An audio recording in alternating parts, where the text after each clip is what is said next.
Let us delve into the chilling history of individuals incarcerated throughout the ages who fervently believe themselves to be the embodiment of malevolence. My name is AJ Spatola with Most Amazing, and these are the top 10 prisoners throughout history who believe they are the devil. At number 10 is Michael Taylor. Exorcisms, often thought of as relics of the past, continue to haunt our modern world. In 2018, Indianapolis filed a staggering 1,700 requests for exorcisms. But now let's turn the clock back to 1974 to a chilling case involving a man named Michael Taylor in England. Taylor, once a seemingly innocent man, found himself spiraling into darkness after allegedly having an affair with the church leader Marie Robinson. His demeanor shifted drastically, and when caught in a compromising position with Robinson, he attributed his actions to a malevolent presence within him. Desperation led to an exorcism, banishing a reported 40 demons from Taylor's tormented soul in October of that year. Astonishingly, despite believing 3 demons lingered out of 40, they released him. But mere hours later, he was found drenched in red bodily fluids, claiming it was Satan's own. Tragically, however, it was his wife's blood, as he had taken her life. Taylor, declared insane, escaped a guilty verdict in a chilling tale of possession and despair. At number 9 is Louis Zambrano. In the realm of bizarre criminal defenses, this guy's claim to be possessed by the devil takes a rather prominent spot. It's a tale where the boundary between the reality and delusion becomes painfully evident. And while his trust issues may be a common theme in many relationships, attributing a gruesome unaliving to demonic possession sounds more like a scene from a horror movie than a courtroom. But, however, this case raises the questions about the human psyche and the lengths people will go to avoid responsibility for their actions. The devil is a figure deeply rooted in folklore and religion who often serves as a convenient scapegoat for unspeakable deeds. Zambrano's attempt to invoke such supernatural forces as his defense illustrates the intricate interplay between mental health, personal responsibility, and societal expectations. But in the end,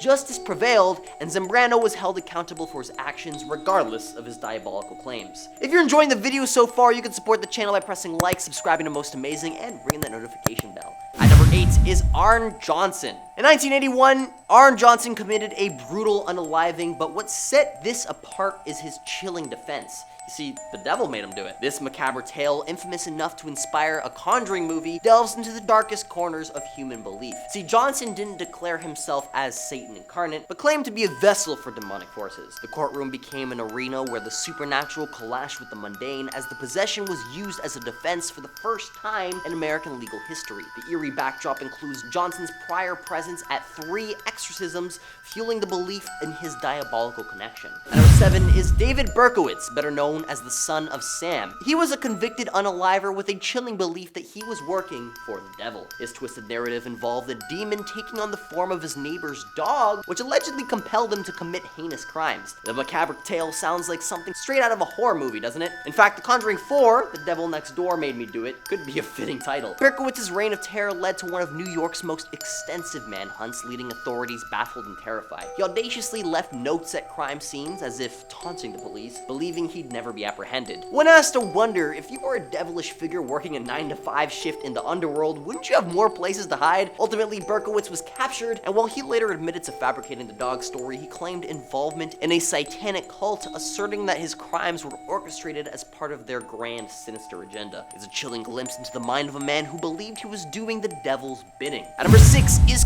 Kody Lott. Lott's belief that he consorted with the devil sheds light on the complexities of the human psyche. See, while some may dismiss these claims as mere excuses, they serve as a chilling reminder to the power of delusions that are able to drive individuals to commit such unthinkable acts. Understanding the psychological intricacies behind such cases is essential, not just for the sake of justice, but also to prevent similar tragedies in the future, reminding us that the human mind can be a labyrinth of darkness where even the most unimaginable beliefs can take root, leading to unthinkable consequences. At number 5 is Nikolai Ogolobyak. In August of 2008, Russia bore witness to a gruesome tale. See, deep within a forest, 4 bodies emerged, victims of a sinister act orchestrated by this Nikolai, leader of a group who believed themselves to be Satan's servants. They saw these human sacrifices as offerings to please Lucifer in a dark initiation rite. Shockingly, their ghastly crime unfolded just 250 meters from Nikolai's own home, and a chilling 101 rules of the Satanist document was recovered near one of the victims. Nikolai received a 20-year prison sentence, while his cohorts faced punishments ranging from 8 to 10 years. At number 4 is Ronald Defeo's case, often overshadowed overshadowed by Hollywood's sensationalism, this was a gruesome and tragic one. Unlike the supernatural portrayal in Amityville Horror, his story is rooted in a chilling reality.